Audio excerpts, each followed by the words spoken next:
সন্তানের সামনে মাকে পচা বলে গালি দিবেন না।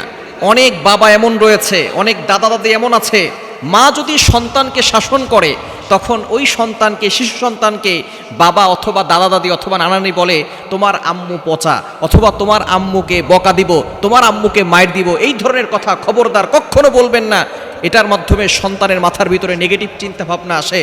মা যদি কখনো ভুলও করে থাকে, আপনি মায়ের সামনে সন্তানকে বলবেন যে তোমার মা তোমার ভালো চান। অনেক সময় মায়ের সামনে অনেক সময় দেখা যাচ্ছে সন্তানকে এমন কথা বলে যেটা মা কষ্ট পায়। এজন্য মায়ের থেকে মাসির দরদ বেশি, এমন একটা কথা বাংলাদেশে প্রচলন আছে। মায়ের থেকে বেশি দরদ দেখাতে যাবেন না। মা যদি সন্তানকে শাসন করে, সে শাসন করতে দেন। আপনি মা, যেই মা 10 মাস 10 দিন পেটে ধারণ করেছেন, ওই মায়ের সাথে আপনি বেশি দরদ দেখাতে আসবেন না। মা সন্তানকে অবশ্যই শাসন করবে। ভুল করলে আপনি পরবর্তী সময় তাকে বুঝাবেন। তবে কখনো সন্তানকে বলবেন না তোমার মা পচা, তোমার মা এমন।